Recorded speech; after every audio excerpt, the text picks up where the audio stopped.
Okay, good afternoon, everyone, and welcome to This Week in Pony. Episode number 5 has been about a month since our last episode. It's been a little slow going on the news front, but we do finally have a little bit of news that has come out this past week. This might be a little bit shorter of an episode, definitely compared to the previous one, but definitely on average might be a little bit shorter because there's not a ton of news to discuss. But the news that did come out this past week was a little bit bigger news, so we decided to just go ahead and have a small discussion on it because who knows how long it'll be, before more news comes out, and this news will get stale very quickly. So, without further ado, today we are going to be boarding the Season 7 hype train here with some Season 7 news here. And we're going to start out, as always, with our Pony Express. Our top story is kind of a little bit of a general story here. And that is that Season 7 has been confirmed to release on April 15th. Or to start on April 15th, I guess I should say. So Discovery Family just kind of released an entire gigantic press release regarding the season with all this information on it. A lot of which we'll be talking about just in a few minutes in some of the future sections, but this is just kind of start out here just as a general overview. Season 7 will be beginning Easter weekend, April 15th, and as some people have been pointing out in chat here before we went live, that is very consistent with the past two seasons. Ever since Season 5, the seasons have begun Easter weekend, that Saturday of Easter weekend. And on another kind of fun note, the seasons have been announced exactly a month beforehand, with this announcement happening on March 15th, I believe. So it's kind of like 3 seasons in a row now where they sort of have a little schedule down where Easter weekend, start the season, announce it exactly a month beforehand, more than likely have a mid-season hiatus. Probably one of the most consistent schedules in terms of animated television right now, because we all know how crazy Cartoon Network and Disney can be with their shows' schedules, with the various programming bombs and months of shows being off air before they randomly show up again. So I will give Discovery Family that for having a very consistent schedule when it comes to their one major show that they have on their network. In terms of that, it's good because it spaces it out nicely. Hiatuses have been shorter compared to some previous seasons just because of that mid-season hiatus, and it's a good time to start the show Easter weekend. We'll be getting to more specific discussion in the next section here on the actual episodes that were announced in this press release. But just in the more general sense here, discussing Season 7, it will start with special back-to-back premiere episodes, they did say. One interesting thing to note, and again, we'll discuss this as we get to the next section when we're actually talking about the episodes that were announced. These are not Part 1 and Part 2 episodes. I would say that more than likely they'll be connected in some way. And if you look at some of the synopsises of those episodes, you can see how they might be. But they are 2 separately titled episodes, not a Part 1 and Part 2, even though they will be showing at the same time.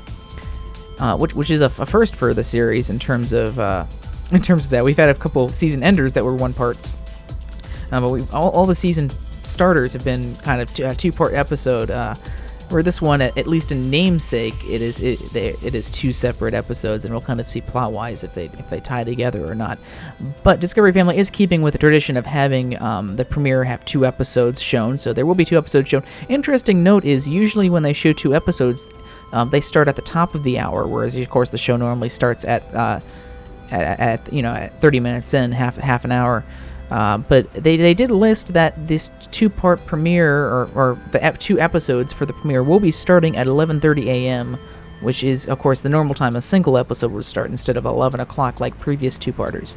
So we'll kind of see if maybe that was a mistake, but everything seems to be leaning towards the premiere happening at starting at 11:30 for 2 episodes.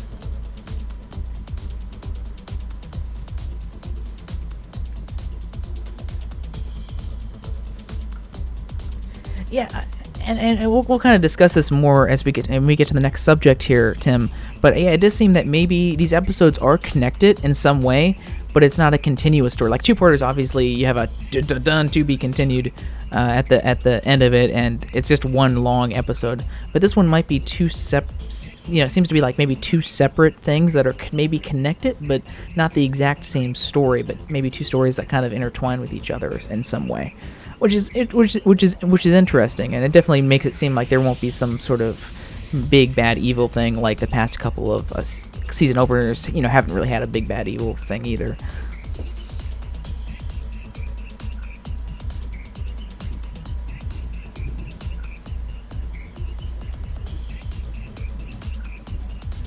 Yeah, exactly. Yeah.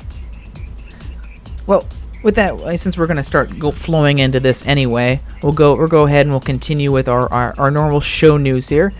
And as normal, with the past couple of weeks, just one big spoiler warning for this, because everything going past this point is going to be some minor Season 7 spoilers that have come out in terms of just episode titles, episode synopsises for some of the Season 7 episodes, as well as some other interesting points that we'll be getting to. So the next couple of things we'll be having a spoiler warning if you really don't want to have any knowledge of episode titles or synopses. It's nothing that big in terms of spoils. It's just, some general synopsises.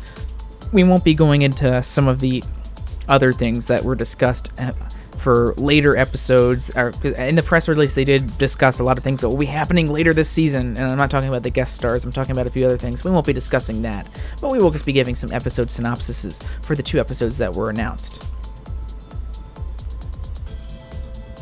So, we're just going to start out with the Season 7 premiere titles and synopsises weren't announced, and I do know, last minute thing, they did announce the titles and synopsises for episodes 3 and 4 today, but that's kind of late. It's past our cutoff date for this show, and it's just, we're kind of just going to focus on the premiere here, since that's what's coming up first. So the Season 7 premiere titles and synopsises were released in this big, huge press release from Discovery Family that they put out.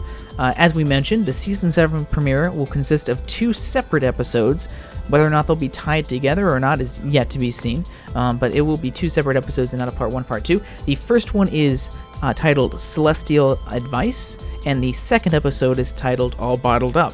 And now you might recognize these episode titles from our last This Week in Pony, because those are the episodes that were listed on the new Shout Factory DVD, as we discussed on the last episode here.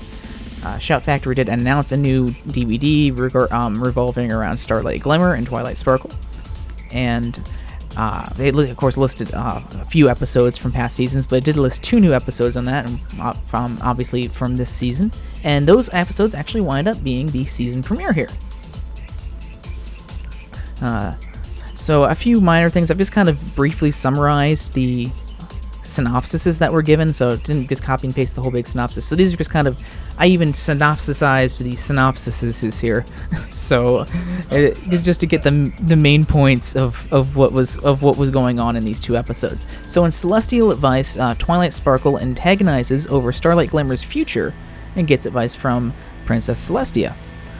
And then in All Bottled Up, Starlight Glimmer loses Twilight's friendship map, and there was some other stuff in there. I just kind of summarized it to that, because that was the main point, and then the rest of the synopsis was pretty much just saying she has to deal with that. It definitely based on these synopsises, like I was saying in the previous news segment there, these episodes do seem to be tied together in terms of content, with both of these revolving some way around Starlight Glimmer, with the first one seemingly revolving more about Twilight and Celestia relating to Starlight Glimmer, and then the second episode relating to Starlight Glimmer herself. And not really, I didn't throw in. Yes, there were a couple of previews that were released. They released like a 30-second preview of one episode, and there was another small clip of one of the other episodes that were released that were very interesting. I didn't throw them in here. It's just too much to throw in. But if you've seen them, you know what I'm talking about. Also, Discovery Family finally makes a non-generic promo. I know, right? Yeah, it's the one was just a clip, but the other one was actually a promo made by Discovery Family that I was actually like legitimately okay as a promo. Maybe not on the hub levels or the stuff that Hasbro puts out, but it didn't have the annoying voiceover, and it was very much like customized for Pony. So it was props to them. It was actually a fairly good promo that got you a little excited for that. And I'm assuming that promo that we're talking about there, it featured Starlight Glimmer and yay, Sunburst in it. I'm really happy to say that Sunburst seems to be playing a part in some of these episodes as well, because I'm happy that they're using him more, because I was a little disappointed he wasn't used more at the end of last season, because they went a little different direction with that. But yeah, that one seems to probably be, that clip seems to be from All Bottled Up, where the first like 30-second or 45-second, whatever it was, minute-long clip that they released seemed to be from Celestial Advice.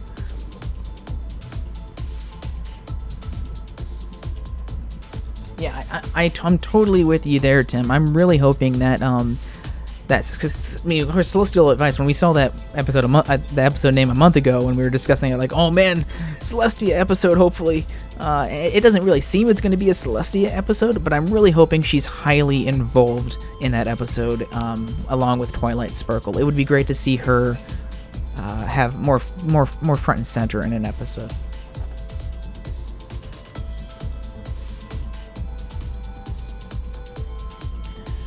I think, for me, what it seems, based on the clip and the synopsis, the first episode seems to be mostly, hopefully, Twilight and Celestia, but the episode's plot revolves around Starlight. But she probably may not be as involved in that, and she'll be involved in the second episode more.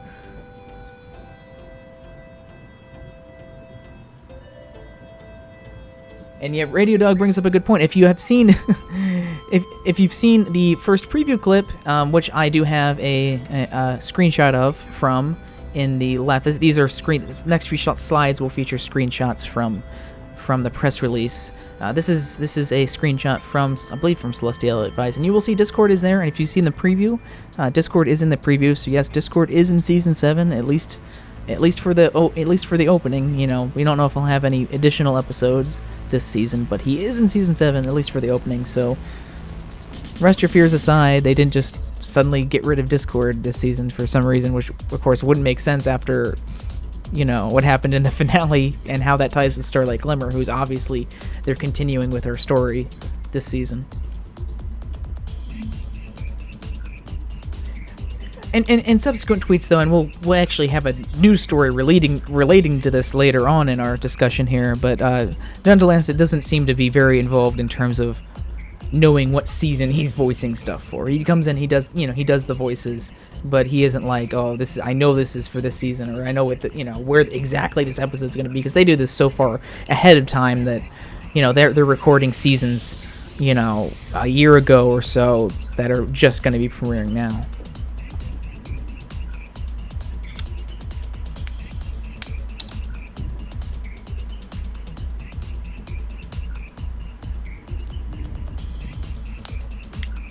Yeah, definitely agree. Any additional characterization for Celestia will be great, so I'm really hoping she has a good involvement, and I'm still hoping for a Celestia-centered episode, maybe this season, please.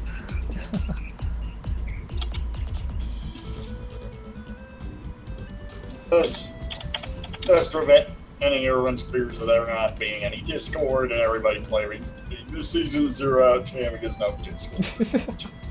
Yeah, people were really freaking out about that, and it was like, I don't want to go against what John DeLancet said. If he says, I don't think I'm involved in this next season, I don't want to say I don't want to go against him, but it just seemed very odd to me that Discord wouldn't be in the season at all, being how pertinent he was for the season 6 finale with Starlight and Trixie and Thorax. So at the very least, he would have to be involved in the premiere here to continue that. So.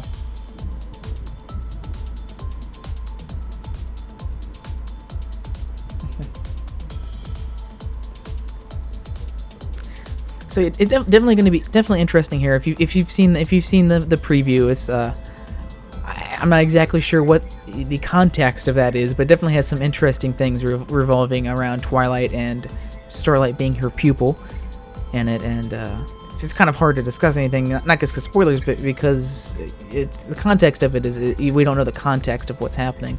But it seems like Starlight does screw up in some way in All Bottled Up there, and I'm looking forward to that one. Sorry, everyone who hates Starlight. It looks like she's around for a little bit longer here for you.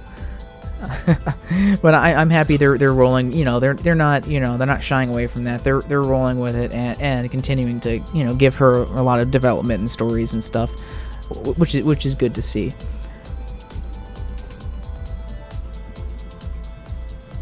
And Tim, this opening episode might act, even though it's technically an opener, and you might technically consider it a two-parter. This will hopefully be a Twilight-centered episode, hopefully, that isn't revolving around like it being a two-parter. Because I know that's one thing that you said that we need more of, is more two-parters without Twilight and more regular episodes with Twilight. So hopefully it'll be kind of like mostly Twilight and Celestia, and we'll kind of get both of them having a good episode together right at the beginning there.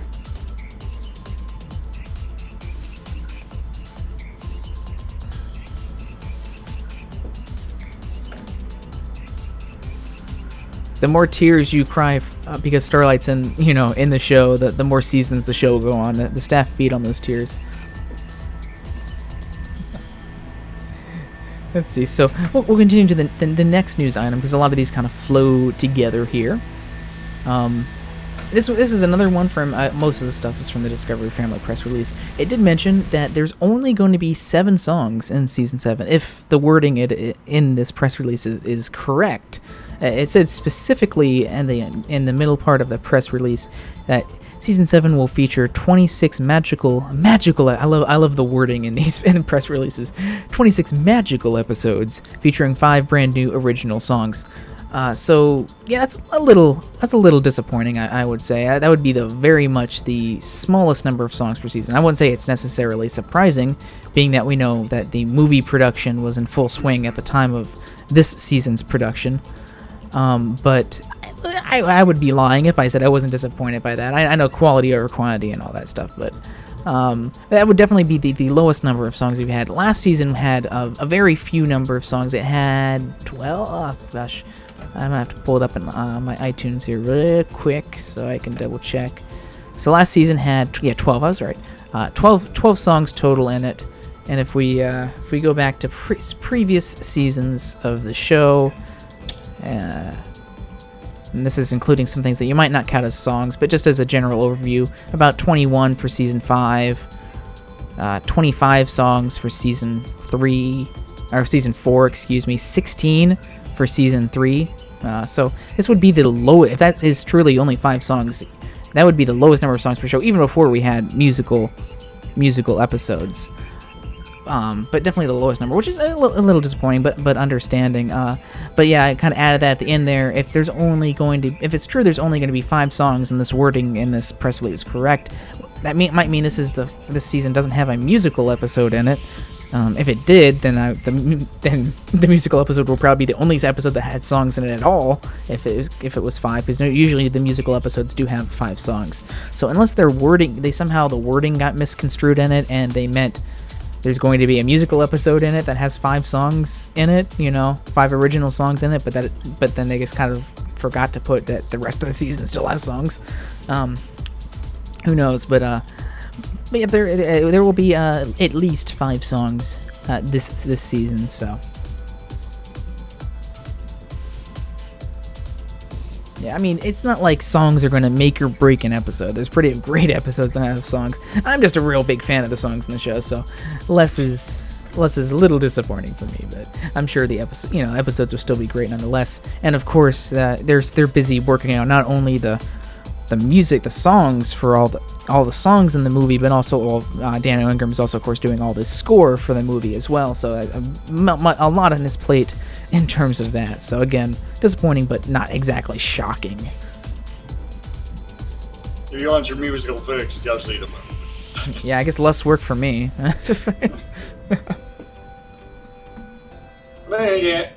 Well, we're gonna get to. Oh, wait a minute.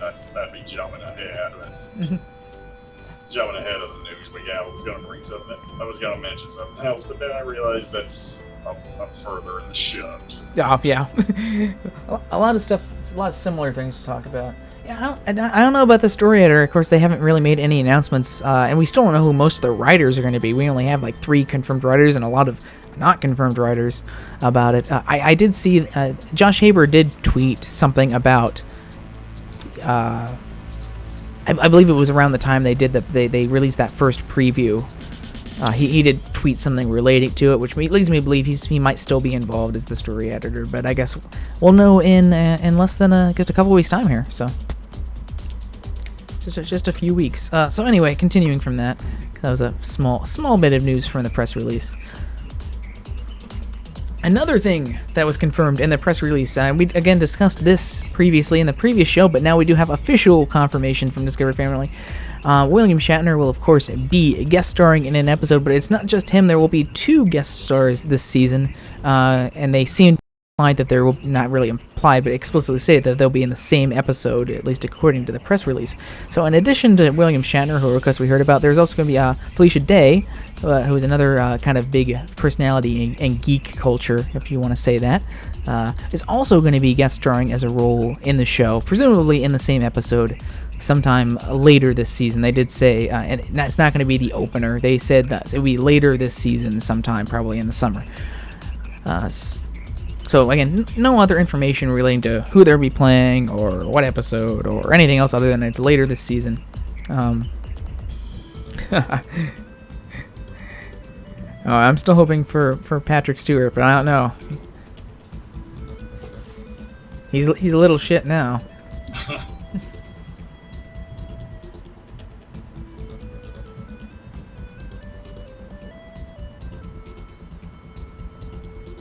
Yeah, let's stay away from spoiler, like that kind of spoiler territory here. But there's been nothing, anything regarding anything is purely speculation at this point.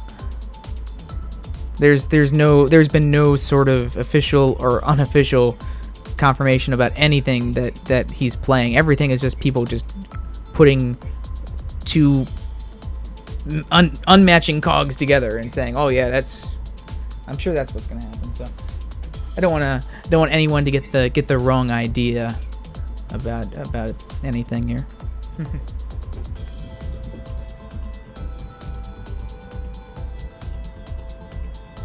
The only disappointing thing about that is he's not pairing up with John Delancey after all. But yeah, it's School Shatner's going to be on the show anyways. Do we know that though? Because we don't know what episode he's premiering. He's showing. For all we know, Discord could be in the episode. Oh yeah, that's right. I mean, he could. I mean, part of me thinks that maybe after the opener, maybe Discord won't have any more roles this season after that, just because of John Delancey's confusing. But we don't really know anything yet, so he could be.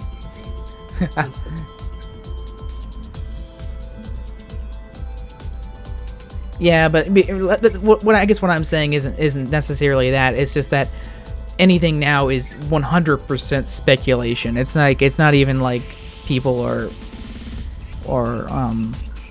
heard something from someone or there's a leak from the show or anything like that. It's just like anything there is just 100% speculation.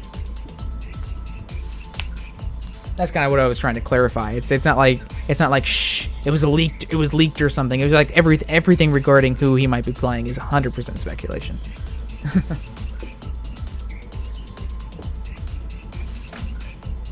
Let's see. So we'll go to our next one here.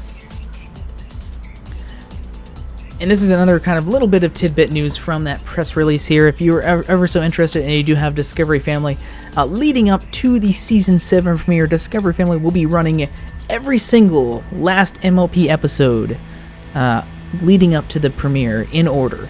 So leading up to the premiere April 15th, starting at 6 a.m. Eastern Daylight Time on Saturday, April 8th, the week before, they will be running every single episode in order in their Pony Palooza takeover. And that won't be 24 hour. That won't be like some sort of 24/7 marathon either. It's what is it? 22 minutes an episode to like 140 episodes, something like that. It's 30, 80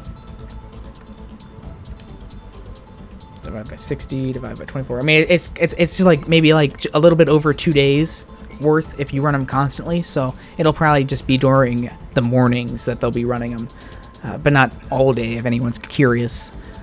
But yep, they will be doing every single episode in order, from the beginning all the way up through season 6, straight into the premiere at April 15th at 11:30.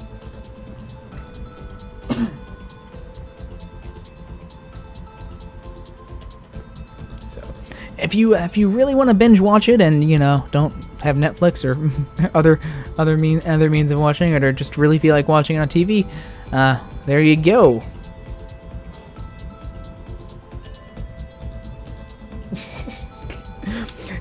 Cartoon Network doesn't even it's not even a marathon. It's not even a marathon anymore with Teen Titans Go. It's just it's literally all they show. It's like, okay, we have a new show here, a new show here. Oh, here's a new episode here. Fill the rest of the schedule with Teen Titans Go. It's like their scheduling process is that they go in, they place whatever new episodes of different shows they have on the schedule, and then just press a button. It says fill rest of schedule with Teen Titans Go, and that's how it ends. I think sometimes they accidentally overwrite it because I thought we thought there was supposed to be a new Steven Universe episode this week, but it's not on the schedule anymore. And it's guess what's there in its time slot now? Teen Titans Go, because I think they must have accidentally overwritten it with more Teen Titans. It's everyone's favorite show. Yeah, it's really sad. And that's why I was to my point. I mean, Disney's done it. I mean, they have their own problems with a lot of long hiatuses, but for the most part, they've been doing it okay until the past couple months when suddenly they decided to bomb all their shows out for some reason. But yeah, Discovery Family at least has it down with, not that they have any other shows to show, but I mean, at least with their new Pro Pony premieres, they have it pretty well set. Which I'm sure helps Hasbro as well, because they're able to time their toy releases around it.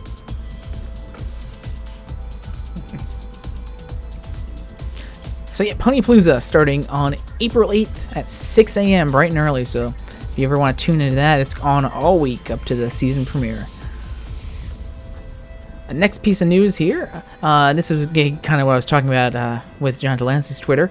More Season 8 confirmations from him on Twitter. Again, we haven't... We talked about this a month ago at the last show where Hasbro maybe confirmed it, where they had a slide that said the story continues in 2018, which seems to imply that, it's going to be another season next year. The only way that wouldn't happen is if somehow part of this season 7, was going to show next year, like if they had an very extended hiatus for some reason because of the movie, like instead of having a hiatus for it be a couple months and then come back in the fall, it's just like we'll have a hiatus in the end of the summer, have the movie, and then the second half of season 7. I mean, it's possible. They haven't, like I said, they haven't announced anything yet. But another confirmation here to just add to that pile is John Delancey did mention on Twitter that he is recording 2 episodes at the time of his tweet next week, which should be this week. He says he doesn't really keep... This is what I was getting at before when we were talking about this. He says he doesn't really keep track of what season he's recording for, but he does know that he was just asked to do 2 episodes for Season 8. Which also leads me to believe is, if these 2 episodes that he's recording next week, are they for Season 8 or maybe a later episode in Season 7? I think most of the Season 7 voice acting is probably done by now, but maybe if it's the end of the season.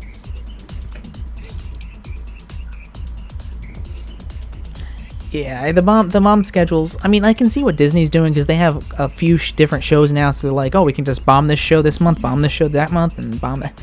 But I don't know. I think ratings-wise, I would rather have.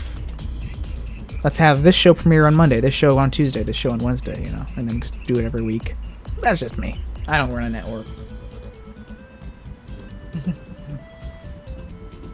So yeah, we do have that, and of course, we do have confirmation by this as well, not only Season 8, but the Discord will be also in Season 8, so no, he's not going anywhere.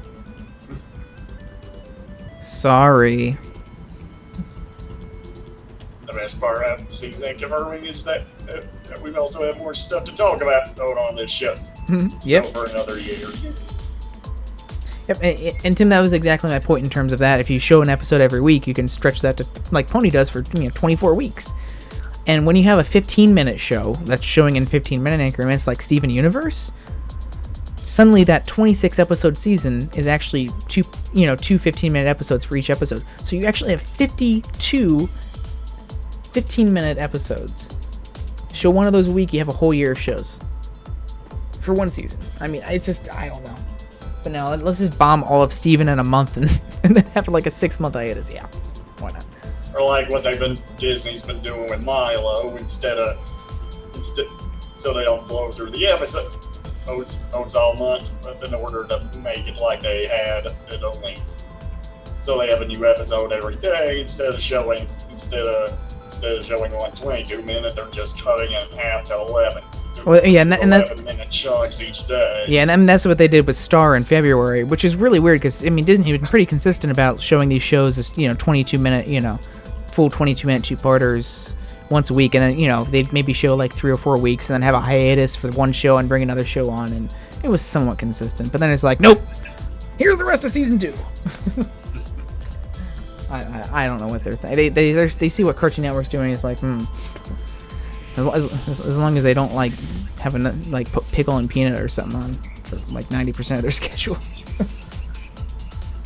Anyway, continuing. That's the season 8. That's the season 8 news we had from John Delancey, and I believe this is the final bit of show news here for today. This is breaking away from season 7 and the main show here and going back to Equestria Girls. As we know, there are 3 Equestria Girls specials that are going to be coming out this year. Instead of one movie, they're going to be 3 22-minute specials, which actually adds up to a little bit longer than the movies were, just by a little bit.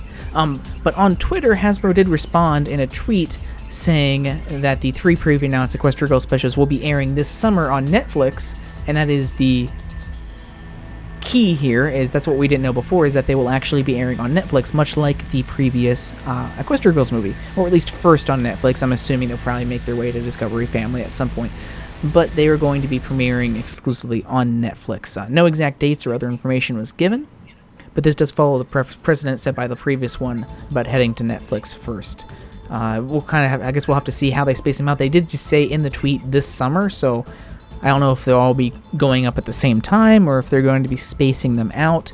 This summer could also imply that they will be coming out during the show. If they're smart, Hasbro would do this, that they're going to be coming out during the main show's mid-season hiatus, which normally happens in the summer, or late summer at the very least.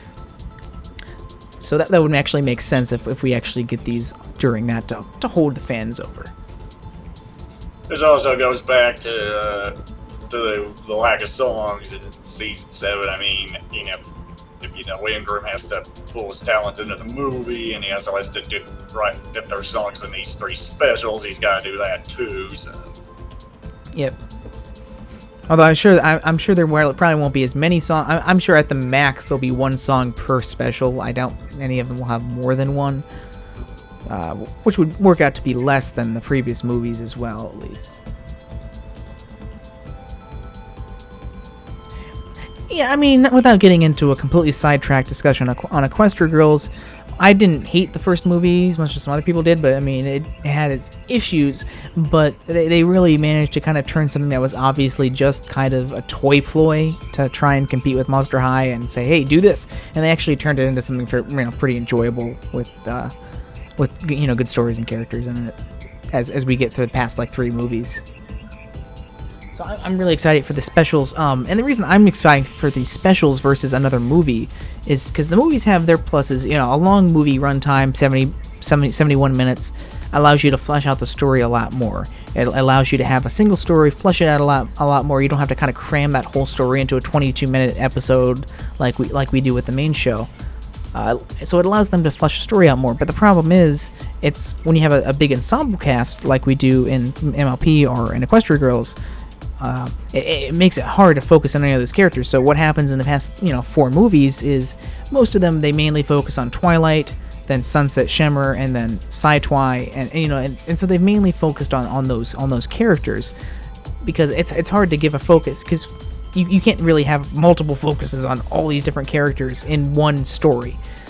if you're trying to tell a cohesive story. So it kind of focuses on them and have the other ones be supporting. I'm hoping that, being that we're going to have 3 22-minute specials, it'll allow for 3 completely separate stories. And while they may not have as much time to tell those separate stories, maybe each of those stories can focus on 1 or 2 different members of the cast, versus just all of them focusing, a whole thing, another thing on Sunset, or a whole other thing on Twilight, which would be nice to see focus on maybe some of the Humane 6 in those specials.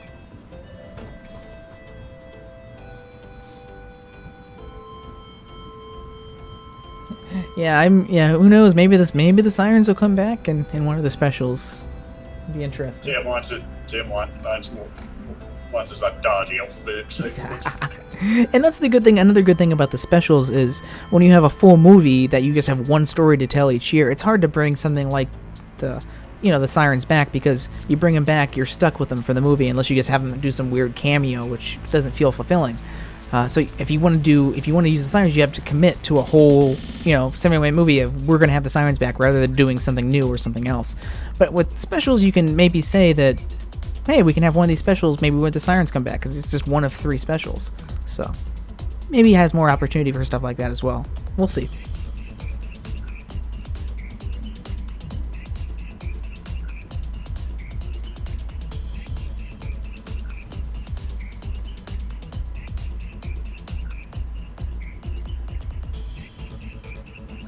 And we've already kind of talked about what the plots may revolve around in terms of the toys,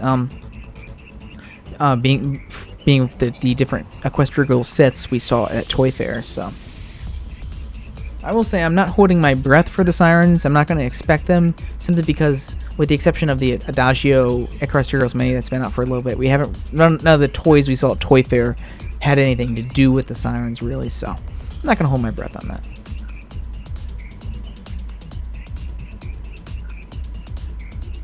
Yeah, and that would be a good point. The problem is, it really comes down to, and we mentioned this earlier, it really comes down to what Hasbro and Discover Family are going to do in relation to showing the show and the movie. Are they going to want to show all of the season before the movie premieres? Are they going to have the rest of the second half premiere after, the second half of the season premiere after the movie premieres, and push it back a long time, or maybe have another break? Or are they just going to do like they do with the past couple of Equestria Girls movies, and just have the season continue on top of the movie?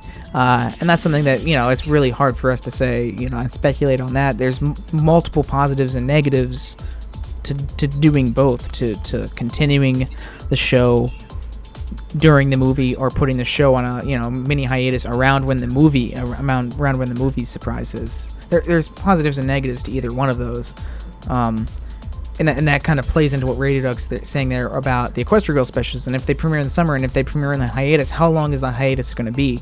If they want to finish the season off before the movie premieres in October, given the number of weeks we have and the number of episodes we have in the season, the mid-season hiatus is going to be barely nothing. Maybe 2-3 weeks maximum they'll be able to cram in, if they don't want the season running into the movie's runtime. So either we might not even get a hiatus this season, if that's the case. If they want to end the season 7 before the movie starts, they might not be even a hiatus, because frankly there's just not enough time, not enough weeks. Yeah. And when it comes to like me and how I feel, or how this is going to affect the fan, it doesn't really matter to us in terms of if it's overlapping. I mean, we're going to see the movie, we're going to see the show. I'm more thinking along the lines of Hasbro and kind of marketing and how the target demo and parents and stuff, how they're looking at maybe how they might react and what would happen if they had the season and that going on concurrently. I'm leaning towards they probably will have a mid-season hiatus around the same time, and the show will just continue. At the most, maybe they won't have a new episode the week the movie premieres.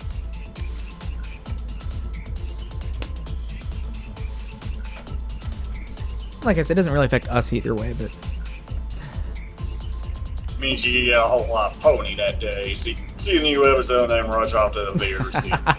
What are you talking about? Midnight showing Thursday. Yeah.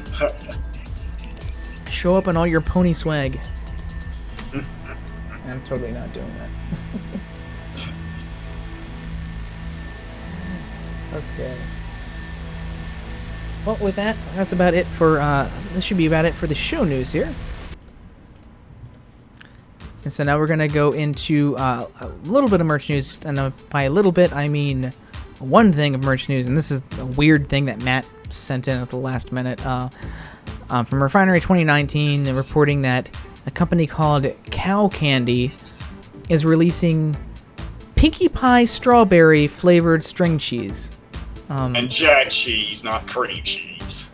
And so, yeah, I didn't have any. I guess wrote enough said, because I really don't have anything else to add from the article or anything, that isn't already in the title of this slide. Pink string cheese that's strawberry flavor. That doesn't really sound appetizing to me at all. I mean, having just regular cheese that's dyed pink would be kind of weird enough, just kind of messing with your mind, but to actually have that also be strawberry flavored, just, I don't know. I don't know how I feel about flavored cheeses. I mean, I guess it would kind of probably maybe taste like a thick yogurt, but I don't know. Well, I looked up Cow Candy's website, and that's kind of what they specialize in. It's not just the strawberry cheese. They got like honey flavored cheese, grape flavored cheese, orange flavored cheese, etc. And they also mentioned in this Refinery 29 article, they have another one that's like a Transformers themed as well for the boys. But flavored cheeses, just, I mean, it's maybe I guess you need to taste it and it'll be okay. But to me, it just sounds like. It just doesn't sound appetizing. Like, I love string cheese. I'll just go get some regular string cheese. Yeah, I think reading the back of the packaging, I think the point of Cow Candy, is apparently give the kids something sweet that's also nutritious as opposed to giving them a normal candy bar, because the back of the... But cheese shouldn't be sweet. That's the main thing that's kind of making me gross out. It's like, dipping your cheese in some sugar. Yeah, because it says in the back of the package, whimsical candy flavors and colors without all the sugar. But that's even worse then, because then it's just strawberry flavoring. In fact, that's exactly. Yeah, reading the website, that's exactly what the point is. They said that Cow Candy was developed to bring children away from the over-processed, over-sugared snacks in the center of the grocery store. Man, as a kid, I love string cheese. I'd take normal string cheese for this. Oh, God, I think there are better, good-tasting, healthy foods out there. Not that this is really even that healthy to begin with. It's just slightly more healthy than giving them a candy bar.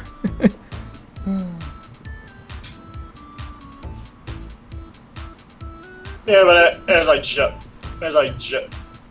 on behind the scenes, if there's any strawberry flavored cheese is probably one of the most random oddball things you can hear that you can come up with. I think it's even more fitting that they decided to stick Pinkie on the packaging. Yeah, it goes to show you Hasbro's going to throw out a license to anyone who wants one. Yeah, that's the thing. I mean, there's plenty of strawberry milk-based products that are okay. Strawberry. I'm not a big fan of strawberry ice cream, but it's not like it's disgusting or anything. And like strawberry cheesecake or cheesecake and strawberry. I mean, that's But I'm just thinking of how string cheese tastes and thinking about adding strawberry flavor to that, and it doesn't sit well with me. Yeah. So. I don't know. Maybe if I ever come across it, I'll have to try some just for the heck of it. But I guess we'll see. And that's all the merch news. We already had, a month ago with the big toy fair, we had all the toys come out and we talked for hours about all the merch. But that's about it for now. No other real big merch news has come out that we haven't already talked about. So I think the next thing we just have is the art and comics, because no real big fandom news that's worth talking about has happened either. So we're just gonna go and get to the end of our show here and start looking at a few pieces of art. Actually, most of these are holdover from the last show. We had a lot of art a month ago that we had in our kind of planning document that we do for this, and being that we had so much news last time from the Toy Fair, we kind of had to cut some of those off, and we pushed all these back. So these are a little bit older, but stuff that was still worth featuring. First one's by Assassin Monkey here, who is fantastic. Every time I see something from Assassin Monkey, I love it. This one is called Celestial Solitude. Very fitting for, I guess, the first episode of the new season. Wasn't planned to feature this art, but very fitting. Very nice. I just love this. Is just kind of the art that it's a lot more realistic, but at the same time, it's still very much in the show style, I guess you could say. But I just love stuff like this, and just the shadows and the highlights and lights on it, and the gloss in the eyes and the gloss in the tears.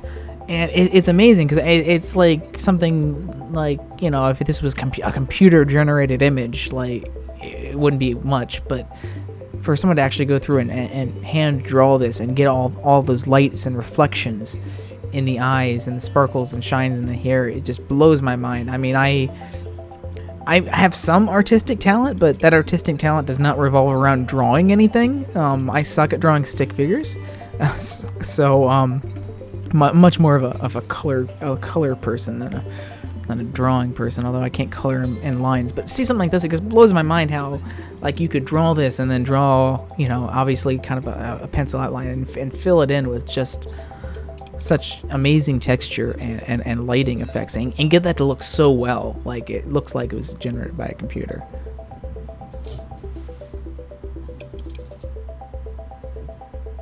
Didn't Assassin Monkey also draw the that pirate Applejack one that we showed a while back too? I think that was that one. Yeah, I think that was Assassin Monkey. That was fantastic. I love that one.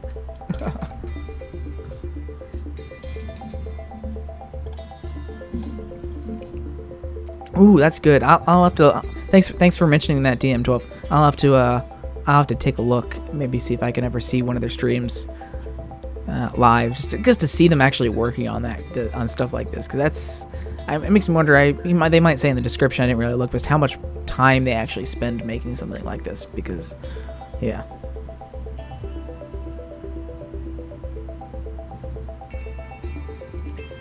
And something I should mention as we're getting into the art here.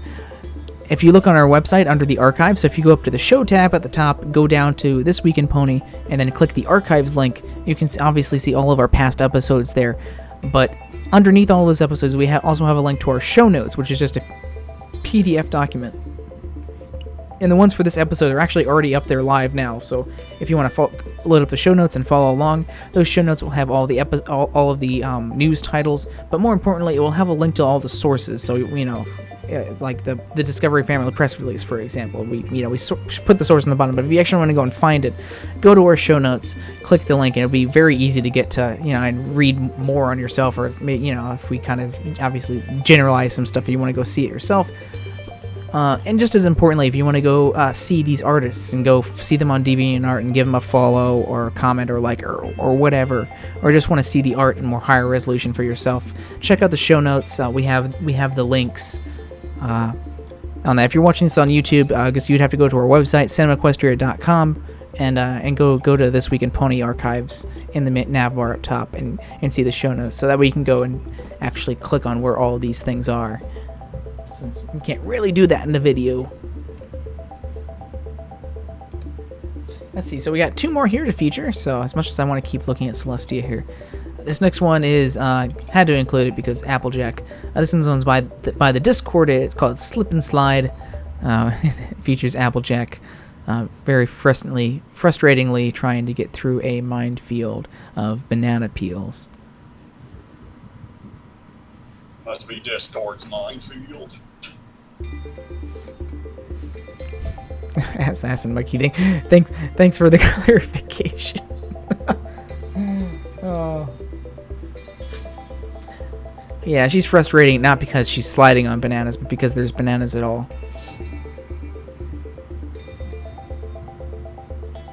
Yeah, it's just, I guess It's Applejack. I had to feature this one. Really cute, really cute pose and nice shading on it as well. Again, something that's really nice in terms of being very accurate to the show's style. It's nothing too out there in terms of differing from the show style, but still provides a nice little different take on it than obviously we see in the Flash show.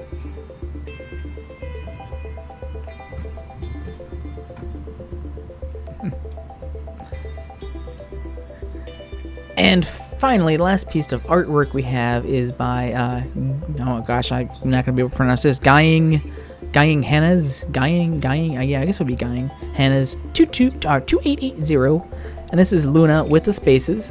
That's how it was in the description on DeviantArt. This one is another nice picture of Luna, again with really nice lighting on it and shadows. Love the little light in the hair. Almost makes her hair look like Twilight's hair because it has they have a pink, kind of pinkish purplish light coming from the top right there.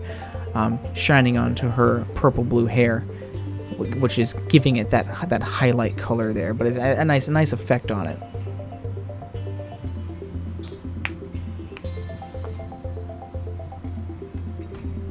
Got to keep you guessing, Tim.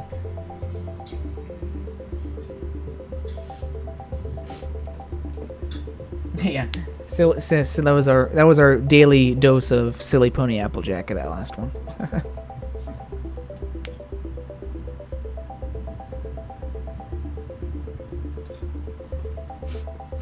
Yeah, a little bit more deviated from the show style here than some of the previous ones are, but I really like it. I like the horn because they have like this grooved horn. Obviously in the show they just kind of have lines there, but this one you can really see like a grooved spiral going up Luna's horn there.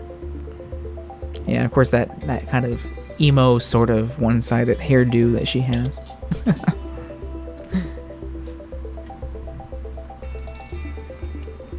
I guess she's bathing in flowers? Full of flowers? That's what I can make of that bottom there. Either that or she's melting.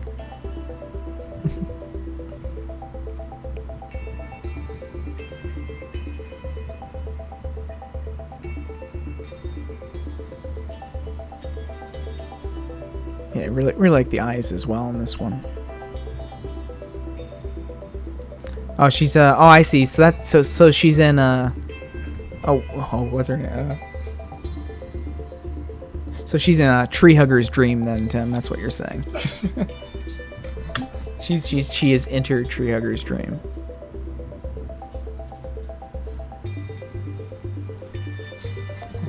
I guess she doesn't seem to be enjoying it that much though, DM.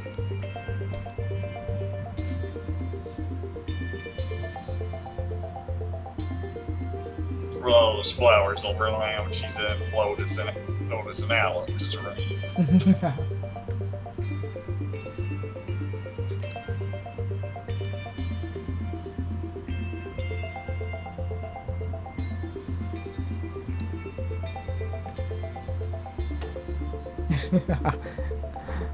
Let's see. So that's all we have for the art, but we actually do have a little video clip to show this week, which is or animation, I guess, is the category I put it under.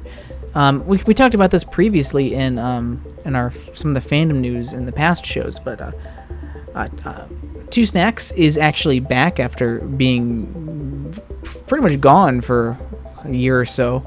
In terms of, if you don't know who Two Snacks is, Two Snacks does the Two Best Sisters Play, which are animated versions with Luna and Celestia of episodes of Two Best Friends Play on YouTube. Very funny series. And yeah, he kind of disappeared for a while. I thought maybe he just moved on. Like a lot of people do. Just silently moved on. But no, he's back, and he's been releasing a lot of constant update videos on his progress on a new episode of Two Best Sisters Play, which should be coming out next month or so. So yay, he's back. But he did post this video this past week here, and this is a remade version of the very first Two Best Sisters Play, Assassin's Creed Brotherhood, and he's remade that with the kind of the new style that he has in term and improved animation that he's built up over the past 5 years or so. And on that note, this was released on the day of the 5th anniversary that the original came out. So that's kind of why he released this while we're waiting for a new episode. It's to celebrate the 5th anniversary, which blows my mind that it's been 5 years since the first one of those came out. That is amazing. So I do have a little clip here that will be showing of. I don't want to show the whole thing. Again, check them out. Just search Two Snacks on YouTube or check out the link in our show notes if you want to see the full video here. But let's go ahead and we'll just put a little clip of it here so we can see the animation style that they have going into these new episodes. See that huge ass wall thing? Okay. Gotta go all the way around and then come all the way back over and then climb all the way up top. Okay, I guess. You're never gonna do it. Look, I can. Yeah. Oh, good fucking job. Good I'm okay. fucking job. It's alright. Not okay. It's fine. You're stupid. so yeah, it's really good. If you go back and watch the original, it's you can very much see how much his animation has improved since that first video 5 years ago. I believe Two Snacks still does all their animation in After Effects versus like Flash or anything like that. So they use more of kind of a puppeteer system there, but it does allow for a lot of these really cool lighting and shadow effects. Obviously, MLP, the show, it does use After Effects to do the lighting and shadows after the animation is done in Flash. But it's really funny even after all these years. It's really funny, and it looks really good in the reanimated version here. A lot of different little touches that were added to it, and I still, whenever I see Celestia and Luna or hear Matt or Pat's voice, I always associate these two things together now because they somehow fit so well in these videos before them. You can totally imagine Celestia and Luna acting like that. So I definitely, even if you've seen the original, I definitely recommend going out and checking out the full remastered version of it here, because it's really worth it and fun, and hopefully it won't be too much longer here, and we'll be able to talk about a new one that that Two Snacks is working on. Quite a few new ones that he has that are going to be coming out.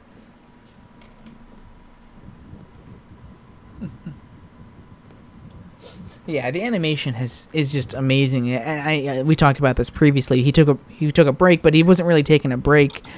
He said he was working on, because he made these really cool 3D models and was trying to do an episode with those, but they didn't really work out. So he just kind of gave up and went back to just kind of improving the 2D style for it. So, okay. But it's great to see something new. The last one we had, I believe, was that had come out was the Pokemon Snap one, I believe, was the last one, which was hilarious.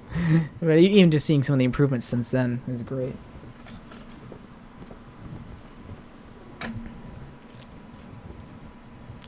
Let's see. Okay, so moving on, we should be in the end of most of our show here, but we are going to get to. There we go. Let's turn that down. Our viewer questions. I guess a question from me. Ask some questions on the link on the front page if you have any questions, because I had to come up with this one.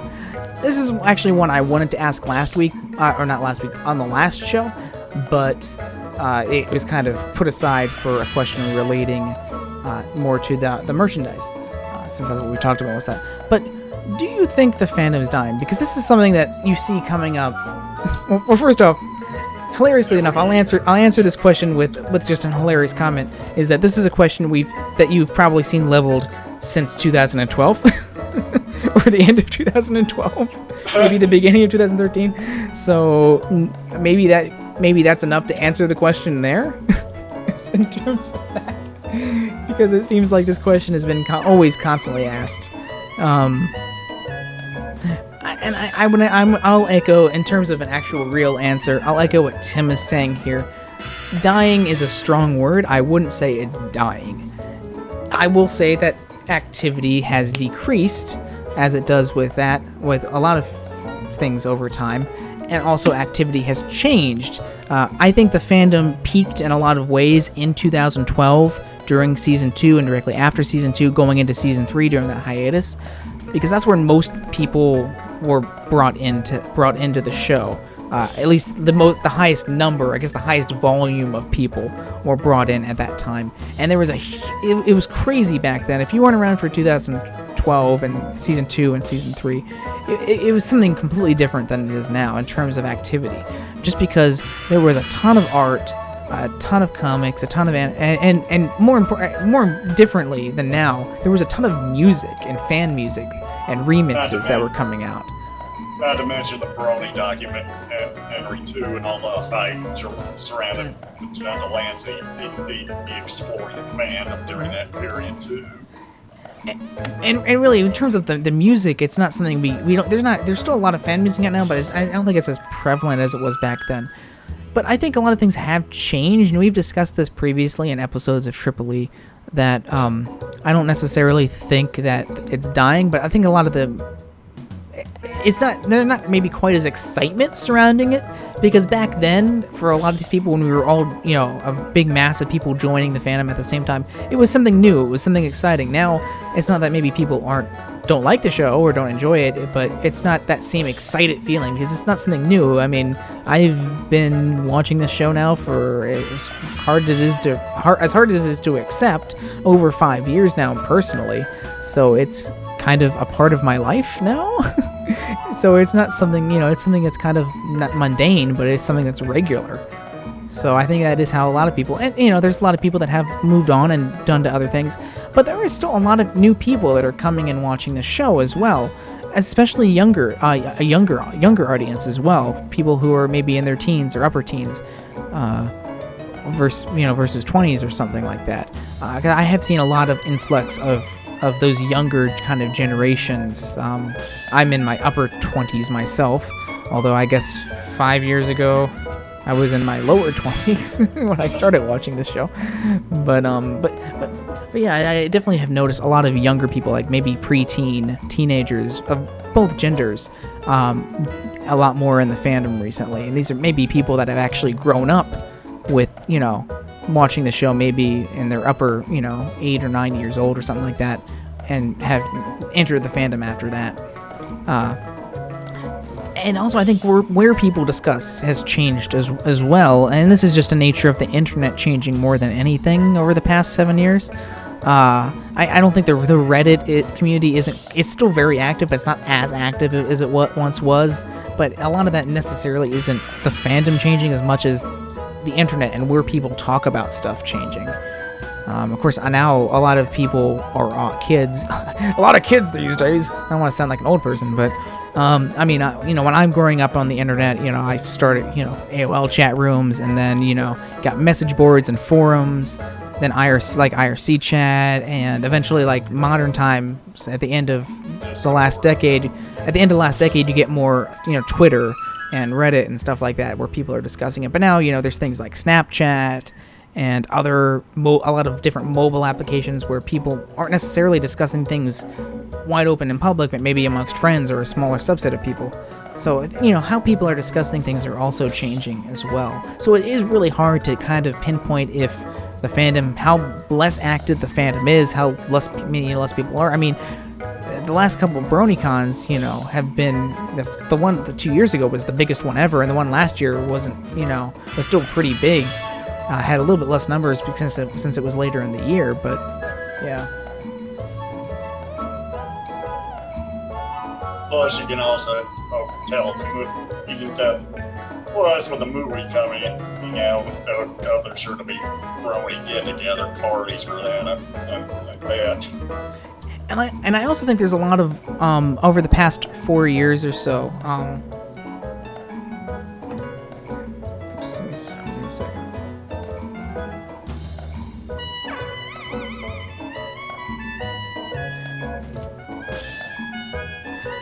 But over the past 4 years or so, there's also been a lot of other fandoms that have come out since Pony came out as well.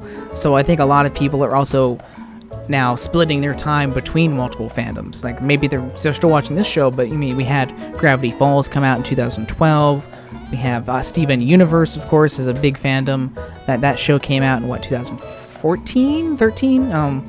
Wonder Over Yonder was out, and now we have Star vs. the Force of Evil, which since season 2 has blown up into a lot bigger fandom than it was previously. Now that Gravity Falls has ended, and you'll see a lot of people, the same people in all of these fandoms following all these shows, as well as other shows that I'm not mentioning, but those are like the biggest ones I see. So I think when Pony first started in 2010, you had like Adventure Time, and besides some older fandoms that held over from other shows, there wasn't really much else in terms of big fandom. Not that there wasn't any other big shows or good shows, but in terms of big fandoms surrounding those shows, maybe Adventure Time was really the only other one at the time, and then Pony. But now I think there's quite a bit more now. So people might be splitting their time in different ways, or maybe spending a little bit more time fandom-wise on another show, even if they're still following this show.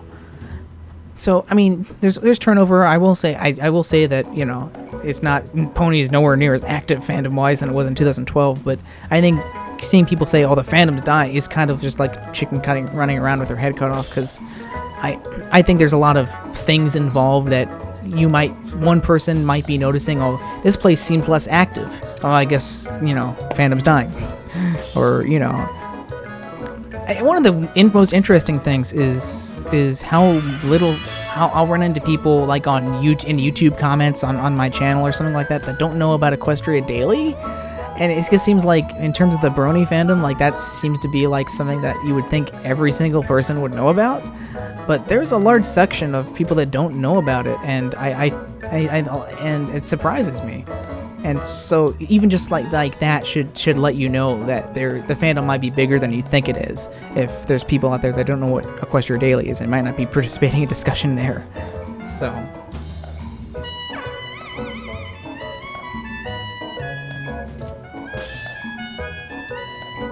yep. And not going to it is one thing, because there might be reasons people are not going, but like you said, if not even knowing what it is, and having to explain, just go to Equestria Daily for this, or well, what's that? To me, as someone who's been in this fandom for a while, it just seems like such a tentpole thing of the fandom.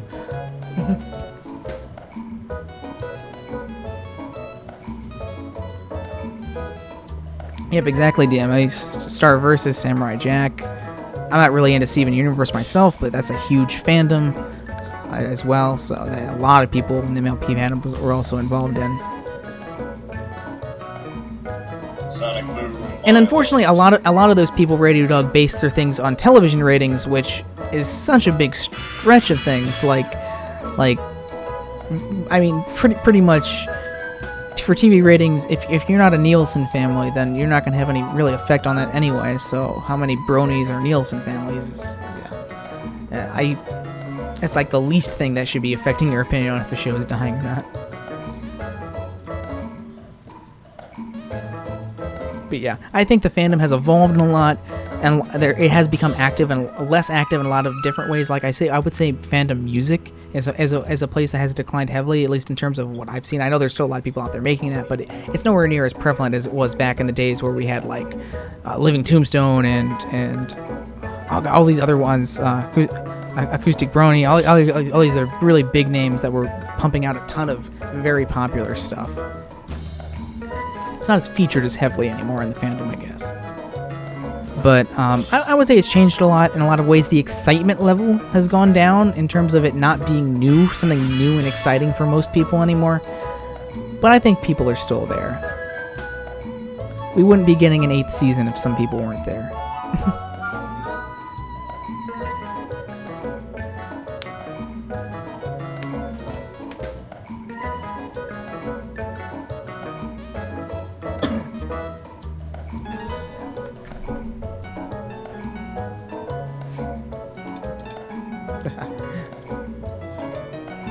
So yeah, if you have, so that's about it for that discussion.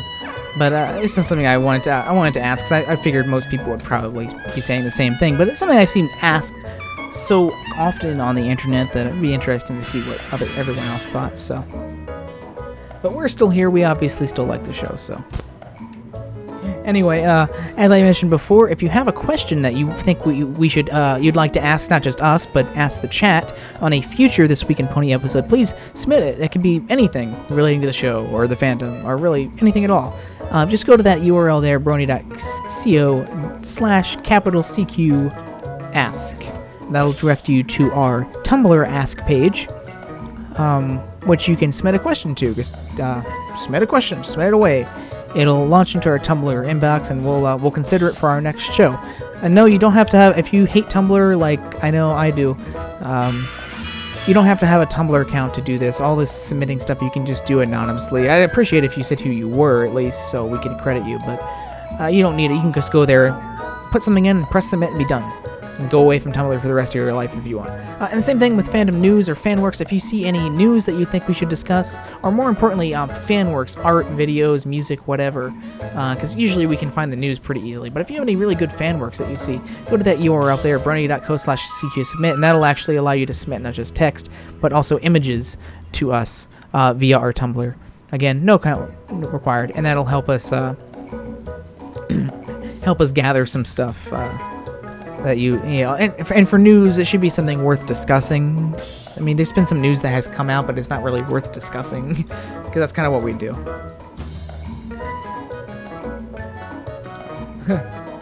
If don't worry, it doesn't matter who you are. Tumblr probably hates you in some way. It is a nice place though for finding art though. Sometimes I find, but yeah, that's about it. But anyway. Yeah, there's the URLs. If you obviously you can't click it on the video here, but if you go to CinemaQuestria.com on our front page, these links are in our quick links on the sidebar, so you will be able to do it there if you want. And with that, that concludes our show. So we actually went a little longer than I thought we might. Wasn't sure because we didn't have a ton of news today. But thank you so much for joining us for episode 5 here of This Week in Pony. I don't know how much longer. It's been a month since episode 4, so I'm not sure how much longer it'll be for our next episode as we're getting into the new season. Obviously, we'll have episodes, titles, and synopsises coming out.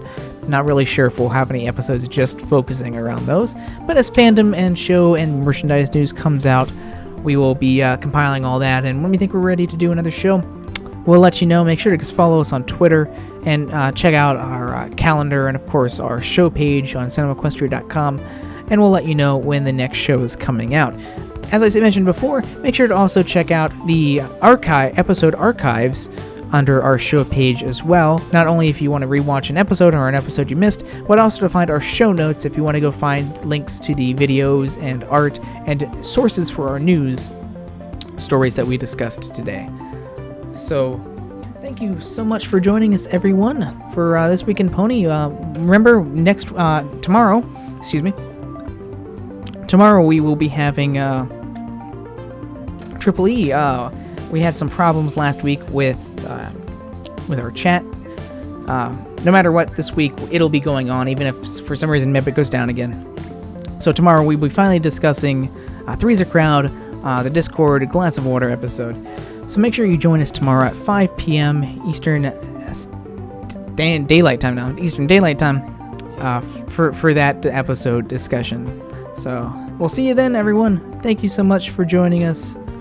Have a great evening. Bye-bye. Later.